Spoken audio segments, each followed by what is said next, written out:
Hey everybody, Roger here. I want to talk to you guys today about this meeting that Arizona's Governor Doug Ducey had probably yesterday or the day before, I can't really recall. But an article just came out today regarding him having a meeting with a lot of Arizona Cardinals NFL football players regarding prison reform measures. This comes at a perfect time with the elections happening, and it's, you know, this is always a time when you start seeing elected officials who are up for re-election grandstanding. I'm not saying that what he's doing is wrong or right, or that this doesn't serve a purpose or whatever, but I do feel like I'm indifferent to it. More or less I'm against it, but I am mostly indifferent. So, first things first. Title of the headline in Arizona Central website this morning was, "Don't want NFL players to kneel? Listen to what they have to say." You've had two fucking years, and you couldn't utter words to say what you were wanting to say. I think the only people that actually came close were a couple of NFL players from the Eagles team who actually made a PSA regarding this. And I have an old video with that in there as well, so you can look for it. I won't paste it in here. Or you can YouTube the actual video of the Eagles. Anyways, they basically they got together with Ducey to see if they can sort of hammer out some ideas, look at statistics for young black men, or anybody in general, I guess, who commit crimes. I'm pretty sure mostly it's young black men in this case, in this example that they're using, and women. Young black men have a 4 times as high of a rate of being in trouble with the law than white young men do, and the number increases for young black women. It's 6 times more than young white women. So they met so they can see if they can sort of come to common ground and see if there could be some sort of policy changes regarding this supposed school to prison pipeline that is so famous that we're gonna be diving into the Parkland shooting as well, and the Parkland stats. But so they met. They discussed all these things, and they basically said that they want people to know that it never was about disrespecting the flag. I'm sorry, but that's what Colin Kaepernick said in his first meeting. And the very first question he was asked, why did you kneel? It was twofold. He said he was tired of seeing the injustices of officers and how they treat young black men, or black men in general, I guess, black people in general.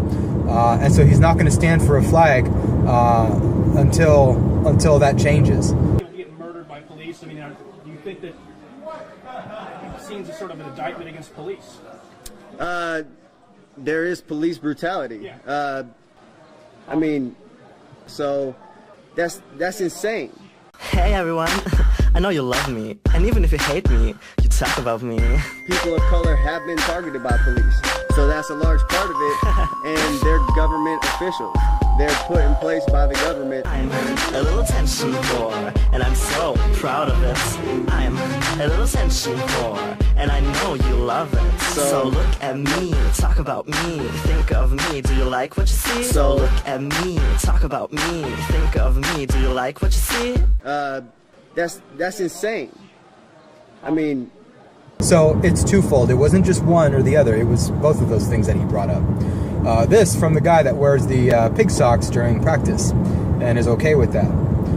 So the people that met with Doug Ducey were Bidwell, who I believe is the Cardinals coach or owner. Maybe, I don't know. I don't really follow football this much. I always thought it was Arians, or whatever that guy's name is, Bruce Arians, who is the coach, but I don't know. I'm not following it, so I don't care. So Bidwell met with them, Peters, Betha, and Arizona safety Trey Boston. They all met with Doug Ducey at his office on Tuesday, so it was 2 days ago. And Ducey was the one that tweeted it. I'll respect the NFL players for this. They didn't try to grandstand themselves. They went in there. They didn't publicize it. They didn't tweet about it. They didn't tell anybody. They went in there. It sounds like they're very heartfelt about trying to get some sort of resolve. So in my eyes, it seems like they maybe see this as an epidemic. I see it as an epidemic of people going to prison who shouldn't be. I see it as an epidemic when you're trying to give leeway to people who should be going to or facing some sort of penalties or prison or jail or whatever, being a danger to America if we allow leniency. So anyways, that's just me on that. When Colin Kaepernick started this whole escapade back in 2016, these guys had 2 years to let us know what they were about, what they were fighting for, and it was never, ever, ever made clear. It was always a scrambled egg version of, we don't like the flag, the national anthem is racist, young black men are going to prison. It was just so many things put together, and then it just catapulted from there with half of America hating hating American values, hating America's founding fathers. It started the tirade, or one of the precursors for the Confederate monuments being taken down. I mean, everybody's hating America. It's the trend these days, but a lot of people don't know why. A lot of people don't want to research why. They just follow their fucking role models in the NFL or any of these political activists who don't even know what their head from their ass. Granted, I'll say this. One thing I appreciate about the Cardinals, unlike a lot of other teams, they all stood for the national anthem. Now, I'm not a fan of the Cardinals. I was a Seahawks fan initially. Again, I let that go as soon as all this shit started happening with them and kneeling. And I think it was Bennett lied about certain things about officers. Don't forget that, people, because that's part of the thing that they're fighting. You know, injustices towards black men. Bennett saying that the Las Vegas officers were profiling him and they could have killed him, and then you come to find out that they released the footage and he just ran when he should have just obeyed officers' orders. Again, no leniency for people who don't fucking understand. Listen to the officer, and you won't have this epidemic of people going into prison in alarming numbers. You just won't. You won't. Bennett, you could have let that number go one person down. You could have let that statistic be one less person. But no, you had to play the race card, and you were wrong, and you were proven wrong. So yeah, there we go. So anyways, I appreciate the Cardinals for standing for the flag. It sounds like the majority of the people on the team seem pretty reasonable as far as like the players and stuff. So that can't go without commending. So I do commend you guys for that. Sorry, I'm not a fan, but I mean, if I was a fan today, it would definitely be the Arizona Cardinals over any other team at this point. So just for that alone, and I'm not following football. One of the keynotes that they mentioned was their desire was to bring attention to the criminal justice system that targets disproportionately minorities, and it punishes minorities disproportionately. Now, why you have to go back to the root of the cause of this? Let's look at one case at a time. Why would a minority be pulled over by an officer, or stopped by an officer, or apprehended by an officer? Oh, I know, probably because they either carried drugs, domestic abuse, battery, assault. Maybe they were identified as somebody of interest. Who knows? And then from there, here's the key, people. From there, the individual who's being sought by the police has an option. They can listen to the officers, lessen their crimes, and be on their merry way. Now, granted, I do believe that the one thing that does need to be reformed, and I'll agree with you on this, is marijuana possession, at least. Any other drug, no. I believe you should be paying fines for those, or you should be penalized and go to prison for at least a second or a third strike of, meth, cocaine. I mean, look what happened in Florida with forget the guy's name, McLaughlin. Douglas McLaughlin, I can't remember, the one who was shot by the bystander. He pushed the guy who was talking to his wife in a handicapped parking spot. He pushed the man that got pushed took out a gun and shot McLaughlin. So now McLaughlin, the reason why I bring him up right now is because McLaughlin actually had a past. He had a consistent history of selling drugs, attempting to sell drugs. He also had a couple of big ones. Domestic abuse. So his girlfriend, I'm not sure if it's his current one or a previous one, but he was abusing her. Officers were called, and the officers, he was resisting arrest. So there's a lot of shit here. A resisting arrest with force was his crime. So yeah, I mean, you got to take these examples. You can't just take generalizations, people. You have to look at these specifics. Don't look at these fucking fudged up numbers. Dig deeper if you're really serious about this stuff. Because what it's going to come down to is this. You know what I get from McLaughlin? I get that he was not raised right. I get that he was allowed to get away with all this stuff over and over and over and over again. You know, the 5 or 6 crimes that times that he was apprehended by the police, you know, they were crimes of his own making. That wasn't anything about an abusive law system. Do you really want drugs out in the street? You got it 6 times with McLaughlin. It just doesn't make any sense. I mean, you got to get specific. You got to get specific. So they think that it's disproportionately punishing minorities. So that's where I want to jump into also with Parkland. Nicholas Cruz. I believe he's half Mexican, half white. I can't remember, but I know that there's a little bit of minority status in there with the name. I don't know if it's with adoption or not, because he was adopted. But anyways, Nicholas Cruz, because of his name, 2014 Obama policy of the school to prison pipeline supposed concern and issue, he was able to get away with over 30. The number is debatable, but the first time I counted it was 39 or 37. A couple times after I counted it was like 26, 25. Still, an absorbent amount of numbers that could definitely have been, if reported, able to put this guy away. But no, Obama pens a letter saying, you know, we appreciate you, and this is in March 10th. He penned a letter saying, "Oh, we appreciate you, Parkland students, for your bravery, your courage, and your difficult time like this." Obama, this is like putting fucking what do you call those things on Facebook that people used to do? They used to put the French flag every time there was a massacre. They would have their profile picture embedded with a semi-transparent France flag. It became a joke to me after a while. It's so fucking mental. It's so fucking mental. So anyways,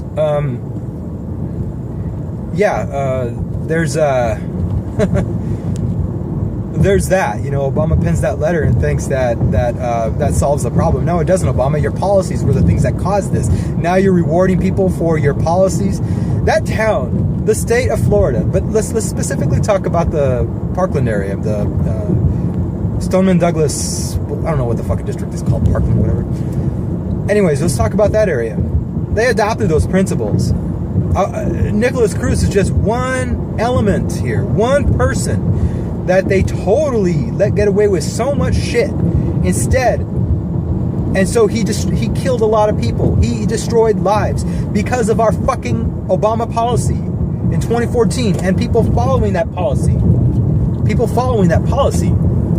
And thinking that it's a good thing. Oh, because we're getting less and less. Our statistics show that less and less minorities are being are having confrontations with the police, are having reprimands from the police.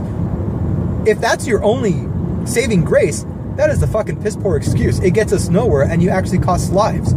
So, no, if minorities are committing crimes, let them pay the price for their crimes, including me if I made these offensive crimes. And I told you guys a story a couple videos back, maybe about a month ago or two, where I did almost commit a crime and I gave in. I'm like, okay, you know, here you go, cuff me and do what you need to. I was cooperating. That's the big difference, people. I was cooperating. I was cooperating with officers.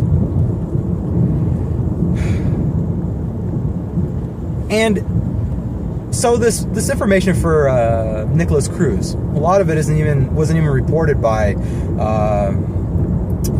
Sheriff Scott Israel and all of his police force. 37 fucking times. Even if it's 25 fucking times. So we have all of these things. What do you guys want? You guys, NFL, are you fighting for leniency like that? So that way we can have more mass shootings? So we can let people who need to have problems corrected at the home and at school, enforcement of these things. Teach kids discipline. Teach kids what's right and wrong. Don't let them get away 25 fucking times at the bare minimum so they can go out and commit crimes. You're giving them a reason to. Seems like people just like to fall for this shit all the time. So yeah, it doesn't work. So NFL, are you telling me that example right there, how can you fight that example? How can you fight that example? You can't. Because if you want more leniency, you want Governor Ducey to do something about disproportionate profiling towards minorities, you really need to look at the actions of these minorities and what they're doing. Because then you're going to realize the problem is not theirs, the problem is not Doug Ducey's, the problem is yours, the problem is mine. As a representative of my minority community, I make videos about this shit, and I talk about it, and I have no shame in talking about it, because why should you? Why should you be ashamed? Why should I be ashamed if I'm trying to help? If I'm trying to use these people who are setting a bad example for our community, who can lessen the numbers if we learn from them, of people being supposedly profiled. It's not even that. But if they commit less crimes, they're going to be able to not be that stat anymore. It starts at the home. It starts with people like me. It starts with people like you, if you're really that interested. But you have to know the truth. You can't just be expecting. It's like putting a Band-Aid on things. It's like saying, oh, you know, how are you going to treat this black person that was running away from the officers when they got out of a car? There's a guy a couple weeks back. I made a video about him as well, I think. He was running. Some person called 911, said he was shooting a gun in the air and stuff like that, and he was drunk or on drugs or whatever. I don't know, one or the other. Anyways, the officer spotted him on a corner street with a woman and a dog and a baby in a stroller, and they got out of the car immediately and said, "Put your hands up." They were giving him instructions. You fucking follow instructions. It's not that hard. So he runs. That's what he does. He runs. I didn't do nothing. I didn't do nothing. I didn't commit no crimes. I didn't do nothing. Meanwhile, while he's running, the body cam is on. Running for 2 blocks. Now, you know what's more important to me in this scenario besides the fucker who's running away from the officers not listening to him? The fact that he's a public nuisance and he could be a threat to the community at any fucking time. So you guys are telling me that you're choosing him and his mistakes and his issues over the safety of the community? You guys are fucking out of your mind. You're not thinking this through straight. This is why you need people like me. This is why you need people like all these other people on YouTube who actually know that these things that you want to change, these policies that you want to change, are the fucking stupidest things in the world. And yes, I'm calling them stupid. I know your intentions are probably good, but you're looking at this all wrong. You're looking at it all wrong. So yeah, I don't know, man. We have so many examples out there. I've already given you 3 in this video. You can go look for more. Go look for more. It's the individual, for the most part, that causes these things. Now, half the time, not even half the time, it's going to probably be like 5 or less % of the time. Maybe even a lot less than that. Maybe it's the officers. Maybe. But you know what? Like I used to think back when I was all about me, you know, in my Democratic phase, I was always like, oh, the officers are just targeting me and this and that. I would get a ticket. The officers just doing this because I'm Mexican. No, I look at it now and I'm looking back. I roll my eyes at my past self and I'm like, no, you committed a crime. You did this. This is the scenario that happened. And there was one instance where I did think the officer was tailing me on purpose. And then he would go back and he was rushing forward again. And out in the woods that nobody does this. And when I used to live in Colorado, regular road I traveled, no officer ever did that before. So maybe in that scenario, I don't know. He was probably just trying to pull somebody over to, I don't know, whatever. Anyways, I obeyed the officer's orders and did what I needed to do. And am I dead? No, I'm not. Even though I thought he was wrong at the time, even in my democratic state of mind, I listened to him. That's all you fucking gotta do, people. Just listen. There doesn't need to be any fucking reform change. Just fucking listen to the officers. God, these stats would be so much less. Not only that, let's bring it back to the root cause. Why are you confronting the officer in the first place? Why does the officer have to confront you in the first place? Because of a crime you committed. Yeah, you can say, oh, it was a first-time offense with drugs. Oh, no, it was this, it was that, it was I never did crack, and yet you have it in your pocket. I'm not carrying a gun and shooting anybody, but yet you were taking out a gun when you were running away from an officer. It starts at home. There's no family anymore, people. Look, I value family, and I don't even get to see mine. It sucks. It sucks. And yet here I'm preaching to you guys, family is what's important. These families, these parents, what are you instilling in your children? What were you instilling in McLaughlin, father and mother? Crack 6 times? Cocaine? I mean, and battery to his wife? And then you say it's an injustice that he was killed by this guy after he got pushed to the ground? I'm sorry, but that guy was 110% right. And then I also published a slow-mo video showing that McLaughlin, his wife, and the third bystander in the background, the moment they saw the gun, they all went back. But McLaughlin kept taking steps forward. They all simultaneously took steps back, and everybody saying, oh, no, he was stepping back when he saw the gun, so it was game over, you know. It wasn't just because everybody else was doing it. He stopped. He wanted to talk. No, he fucking didn't. This, you guys don't ever want to know the truth, and that's the downfall. You're giving him excuses again. You start calling this racist and everything. It's not. It's not. Learn the lessons on your own. Learn the lessons with your family. Stop doing these stupid things. Stop pushing people and thinking you can get away with it. Stop and thinking you're not going to get shot. Stop it. Stop it. Stop it. Stop it. It makes no fucking sense. And then you have people like Obama writing a letter. Disgusting letter on March 10th to Parkland, basically telling them that they're, oh, you know, the bravery that you guys have, the losses that you incurred, we are thinking of you, you're in our thoughts. Think of it this way, you know, he was similar to when Trump and Hillary were running, Obama was still in office. He took a golfing trip to Texas or something like that, and then there was a hurricane in Louisiana or Florida, I can't remember. Who was the one that went there? Trump went there. As a good man, he did. Hillary didn't go, and Obama didn't go. Obama played golf the whole time. So, you know, you guys tend to want to forget about all these things. And Obama is just a sweet talker. And then that stupid video he made, I'm not even sure. I made a video about his recent 1-hour speech a couple days ago. I'm not sure if I published it or not. I can't remember anymore. My life has been so busy lately. But what are you guys' thoughts? Do you really think it comes down to, we don't need officer reform. We don't need policy reform for people committing crimes. No, that makes our streets less safe. It costs us more money. It costs us more lives. Do you not get that? No. The issue is starting at home. The issue is starting at school. Don't let people get away with this shit. You know what? When I was younger, I stole a cassette. I stole a cassette with my best friend. Well, he stole one, I stole one. I still remember the one I stole. Cause and effect. Another minute. Let's not wait another minute. I remember the scenario. I thought it was life-threatening, endangering. I stole it, and me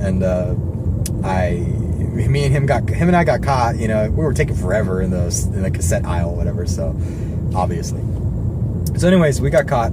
And my parents got pissed at us, and I was devastated because my mom didn't teach us that way, and she was pissed. My dad was pissed, and they punished us. My parents punished me. His parents punished him, and with that, there was a lot of lessons learned. You know, they didn't just say, oh, officer, they didn't go on TV and scream, you know, while they're holding like 10 babies in their hands, oh, officers are the ones being bad to my son. No, they reprimanded me. They taught me the right things. We're missing that today. Anyways, sorry to go off on a tangent here, guys. What are you guys' thoughts? Am I in the right, the wrong? Do you think we need reform, police policy reform or anything like that? Do you think blacks and Mexicans are disproportionately being profiled by the police, or do you think that they're outright committing crimes and they need to learn their fucking lessons? I think that very last thing. I learned my lessons. You know, I'm not no fucking gangster. I'm not no person trying to cause trouble or anything. So, yeah. What are you guys' thoughts? Love to hear them on this subject for sure. Peace out. Wow, I fixed my hair. It looks so fabulous. Oh, you tried it too, but it's not your skill. That's insane.